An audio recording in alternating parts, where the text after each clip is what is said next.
Assalamualaikum dan salam sejahtera kepada doktor dan rakan-rakan semua. Kami dari Kumpulan 9 akan membentangkan pengurusan kokurikulum SMK Bagan Serai, Perak. Ahli-ahli kumpulan terdiri daripada Fitriah, Irma, saya sendiri, Nurul Izzati dan juga Nurul Wahidah. Saya akan menceritakan tentang latar belakang penolongkanan kokurikulum Sekolah Menengah Kebangsaan Bagan Serai, Perak.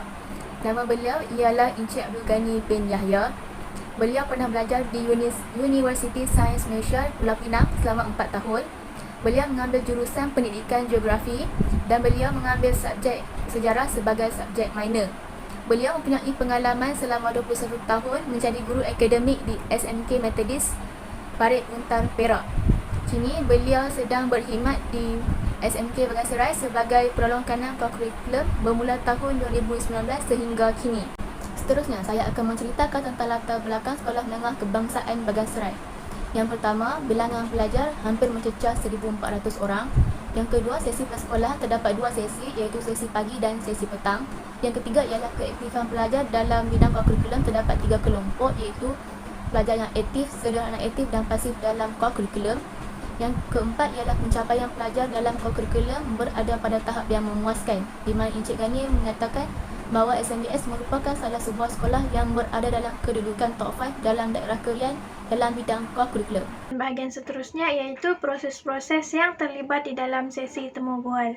Sebelum temu bual dijalankan, hal yang pertama kami lakukan adalah penetapan soalan berdasarkan 25 petunjuk di mana kami harus membentuk 25 soalan beserta soalan tambahan seperti cabaran dan pengenalan.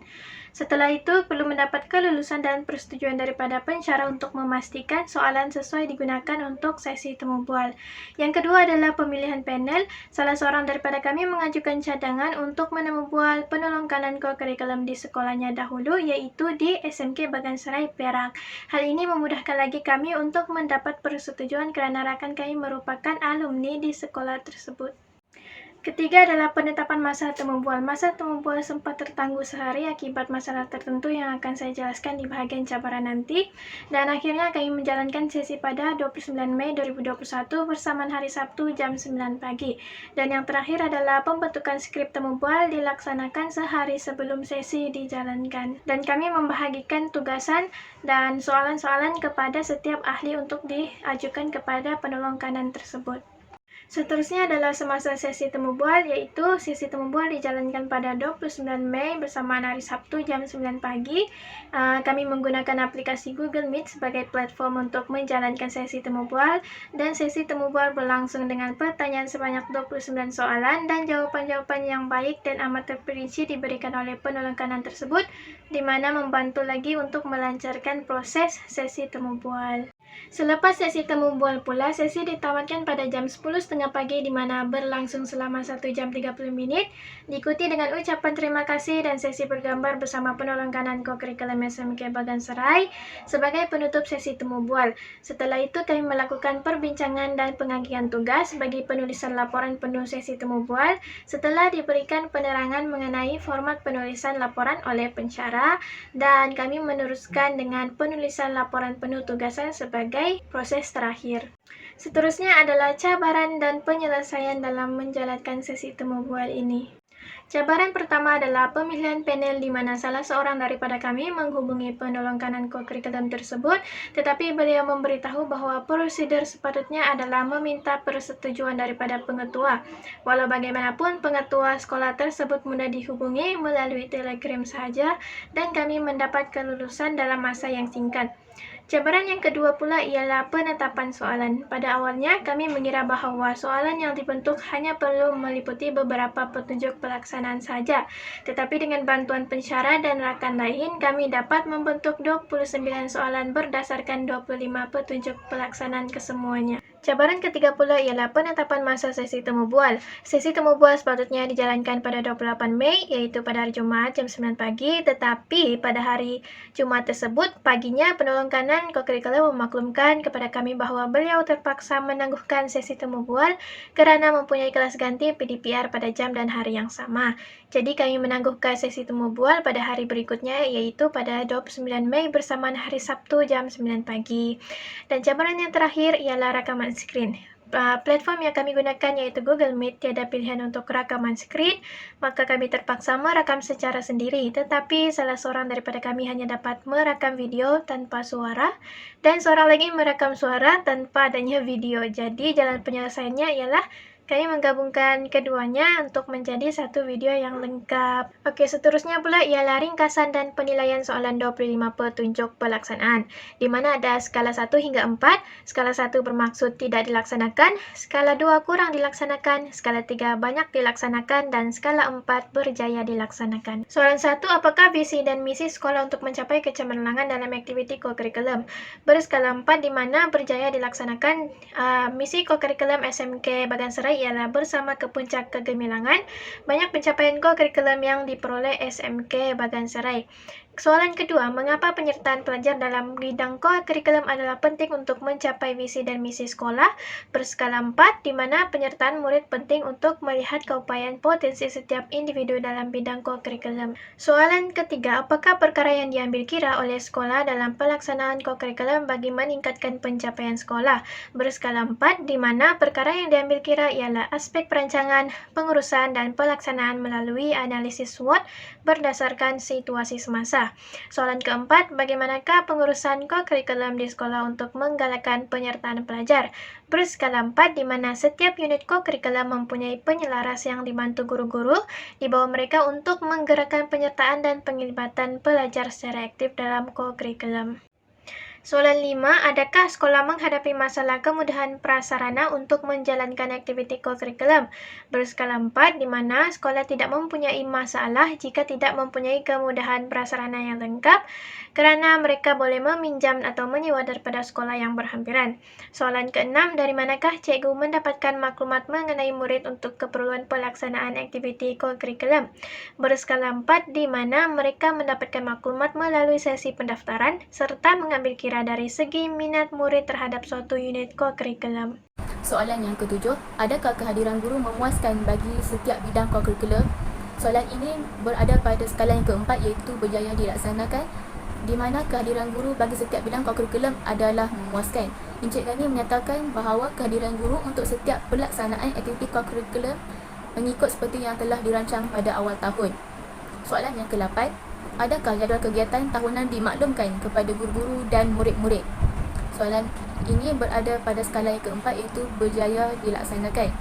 Pada setiap tahun, sekolah telah menyediakan buku perancangan tahunan dan guru-guru akan dimaklumkan lebih awal mengenai buku tersebut. Soalan yang ke-9, adakah pelantikan jawatankuasa kokurikulum diterima guru-guru? Soalan ini berada pada skala yang keempat di mana ia berjaya dilaksanakan. Guru-guru tiada pilihan dan mereka harus terima tentang pelantikan jawatankuasa kokurikulum ini. Ini adalah satu mandatori kepada guru-guru. Soalan yang ke-10, adakah cikgu pernah diamanahkan untuk menubuhkan sebarang kegiatan kokurikulum? Soalan ini berada pada skala yang keempat iaitu berjaya dilaksanakan. Encik Gani mempunyai pengalaman menubuhkan badan beruniform kadet polis di SMK Methodist Parit Muntar, Perak. Soalan yang ke-11, bagaimanakah proses penubuhan jawatankuasa kokurikulum yang baru itu diadakan? Soalan ini berada di skala yang keempat. Terdapat 5 proses penubuhan jawatankuasa kokurikulum yang baru itu. Pertama, pengedaran takwim pada guru-guru. Yang kedua, pelantikan guru penyelaras dan guru penasihat. Yang ketiga, mengadakan mesyuarat jawatankuasa induk. Yang keempat, mengadakan mesyuarat agung. Yang kelima, pengumpulan laporan akhir tahun unit kokurikulum tersebut. Soalan yang ke-12, adakah fail-fail kokurikulum sentiasa dikemas kini? Soalan ini berada di skala yang keempat. Encik Gani menyatakan bahawa fail-fail kokurikulum sentiasa dikemas kini pada setiap tahun. Soalan yang ke-13 ialah, apakah elemen-elemen yang ada dalam rekod kokurikulum? Soalan ini berada di skala 4 iaitu berjaya dilaksanakan iaitu terdapat 10 elemen di dalam rekod kokurikulum.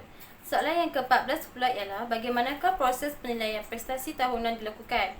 Soalan ini berada di skala 4 iaitu di mana ada 2 penilaian prestasi iaitu dari segi pelajar dan guru. Soalan yang seterusnya ialah, adakah bekalan data pencapaian sentiasa dikemas kini?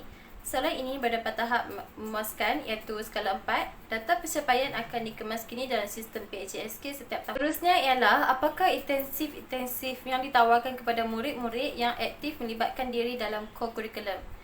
Soalan ini berada di skala 4 iaitu memuaskan, di mana bentuk intensif adalah penghargaan dan mempamerkan pencapaian-pencapaian pelajar di lokasi tertentu di sekolah. Soalan yang ke-17 ialah melalui pernyataan pelajar, apakah usaha-usaha yang dilakukan oleh sekolah untuk memperkembangkan personaliti dan disiplin pelajar. Soalan ini berada di skala 4 iaitu memuaskan, iaitu kedua-dua sekolah ditekankan tetapi lebih menumpukan kepada personaliti pelajar kerana pelajar itu dididik dan diasuh dengan disiplin-disiplin tertentu. Soalan yang ke-18 ialah apakah kriteria pelajar dengan melibatkan diri secara langsung dalam aktiviti co-curriculum bagi mencapai Standard Kualiti Pendidikan Malaysia STKP. Soalan ini berada di tahap keempat di mana terdapat dua standard yang menyentuh co-curriculum iaitu standard 3 co-curriculum dan standard kelima kemenjadian murid. Saya akan sambung dengan soalan 19. Berapa antara murid yang capai kejayaan di peringkat tinggi? Skalanya pada 4 iaitu berjaya pelaksanaannya. Permainan atau sukan seramai 64 orang pelajar memperoleh pencapaian persatuan dan kelab seramai 5 orang sahaja dan 3 orang pelajar yang mendapatkan pencapaian terbaik dalam uniform pada tahun 2020. Soalan ke-20. Apakah contoh-contoh aktiviti co-curriculum yang dilakukan untuk memeriahkan sekolah? Skala pelaksanaannya pada 2 iaitu kurang dilaksanakan kerana semenjak COVID-19 melanda, SMBS hanya lebih menumpukan kepada pelaksanaan alam maya sahaja dan banyak aktiviti yang telah ditangguhkan. Soalan ke-21, apakah cabaran-cabaran untuk melibatkan aktiviti co-curriculum sekolah dengan sekolah lain? Bagaimana untuk menyelesaikan cabaran tersebut? Jadi skalanya pada 4 iaitu berjaya pelaksanaannya. Jadi antara cabarannya adalah pelibatan aktif pelajar kerana ia bergantung dengan potensi dan bakat mereka. Dan soalan 22, pada pandangan cikgu, adakah penyertaan murid menjadikan murid lebih aktif dan cemerlang dalam co-curriculum? Jadi skalanya ada pada 4 iaitu berjaya dilaksanakan kerana pelibatan antara sekolah sangat memberangsangkan. Soalan 23, adakah sekolah menyediakan program atau aktiviti co-curriculum bagi mewujudkan persekitaran sekolah yang berkesan? Jadi skalanya adalah pada 2 iaitu kurang pelaksanaannya kerana aktiviti co-curriculum masih kurang dari segi mewujudkan persekitaran sekolah yang berkesan kerana masih ada masalah-masalah seperti kemudahan prasarana yang tidak lengkap. Soalan 24, bagaimana untuk mengatasi masalah kehadiran murid dalam co-curriculum?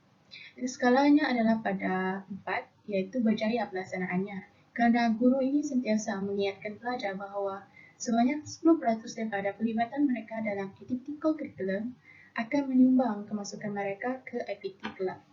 Dan soalan terakhir adalah apakah usaha-usaha sekolah dalam mendapatkan sokongan daripada pihak ibu bapa untuk menggalakkan anak mereka terlibat dalam aktiviti co-curriculum? Skalanya ialah 4 iaitu berjaya pelaksanaannya kerana guru menjadikan mesyuarat PIBG sebagai satu medium untuk menyampaikan maklumat kepada ibu bapa. Seterusnya ialah cabaran menjadi penolong kanan co-curriculum. Antara cabaran yang pertama ialah melibatkan pelajar dalam peringkat antarabangsa. Yang kedua ialah mendapatkan dana tambahan daripada PIBG untuk menyertai pertandingan peringkat antarabangsa. Cara menghadapi cabaran pertama ialah dengan mengendalikan murid-murid dan guru dengan baik serta mendapat pencapaian yang baik dalam peringkat daerah yang telah mendorong pelajar terlibat dalam peringkat antarabangsa. Bagi menghadapi cabaran yang kedua ialah penolong kanan co-curriculum meyakinkan PIBG dengan pencapaian-pencapaian pelajar yang terdahulu dalam peringkat kebangsaan. Yang kedua ialah cabaran menggalakkan pelajar menyertai co-curriculum. Cik Gani menyatakan bahawa beliau mempunyai cabaran untuk menggalakkan penyertaan pelajar dalam sukan dan permainan yang telah didominasi mengikut kaum. Sebagai contoh, permainan yang telah didominasi oleh kaum ialah bola sepak didominasi oleh kaum Melayu dan bola keranjang didominasi oleh kaum Cina. Seterusnya, Encik Gani juga menyatakan cara pihak sekolah menarik minat pelajar untuk menyertai sukan dan permainan. Yang pertama, membuat pengumuman melalui pembesar suara tentang pemilihan pelajar dalam sesuatu sukan atau permainan. Yang kedua, guru penasihat dan jurulatih dimaklumkan untuk memilih pelajar yang berpotensi dan berbakat. Beliau juga menyatakan bahawa cara untuk mengatasi cabaran ini ialah berikan peluang yang sama rata dan adil kepada semua pelajar.